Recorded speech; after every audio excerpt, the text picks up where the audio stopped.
Alors bonjour, merci de nous accueillir sur votre stand ici à la Photokina. Donc, vous avez lancé un appareil qui était très attendu, donc le successeur du 7D avec le 7D Mark II. Alors bon, il va falloir le prendre en main, on a vu la fiche technique, on voit que c'est une très belle évolution, c'est pas non plus une révolution.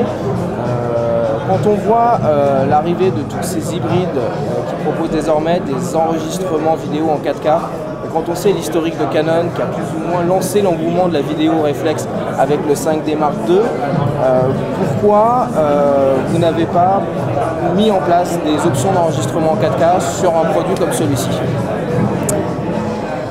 Pour le 4K, je pense que ça viendra en temps et en heure, au moment où Canon sera vraiment prêt à proposer un produit parfaitement adapté à une certaine cible d'utilisateurs quand nous serons prêts. Pour le moment, l'objectif de Canon était vraiment de proposer un nouveau 7D pour répondre à justement à nos utilisateurs qui sont avides de photos de qualité au niveau de la vitesse, au niveau du sport, au niveau de l'action.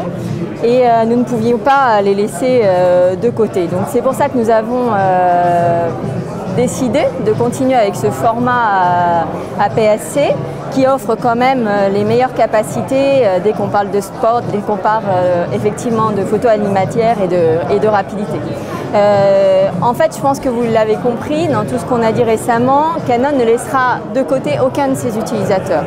Et pour nous, donc, c'était absolument important de fournir avec cette nouvelle version du 7D un boîtier offrant des capacités encore plus exceptionnelles qu'avant, puisqu'on se rapproche de capacités techniques proches parfois du 1DX pour toute cette cible qui est une cible très importante pour Canon.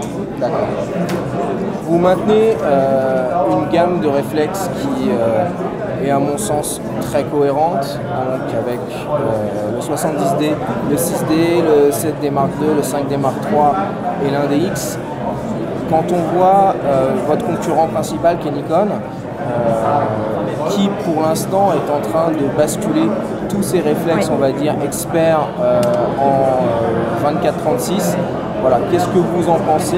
Est-ce que l'APS-C a encore vraiment de l'avenir sur des appareils très haut de gamme chez Canon, ou est-ce qu'il faut qu'on s'attende à voir arriver le 24-36 partout?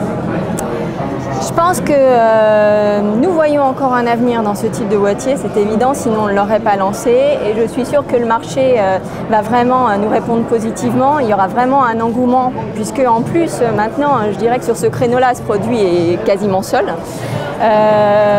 Maintenant, il ne faut quand même pas oublier qu'avec le 5D, Canon reste largement la référence sur le marché du plein format, que nous en sommes comme 2014. Je suis tout à fait confiante dans le fait que l'innovation Canon ne va pas s'arrêter là et nous aurons encore beaucoup de surprises à venir dans les prochaines années et dans les prochains mois. C'est pour ça que pour en revenir à la question que vous posiez tout à l'heure sur les hybrides, moi, je suis convaincue, comme tout le monde chez Canon, qu'il y a encore une part belle à faire et vraiment une belle croissance à s'attendre sur le réflexe.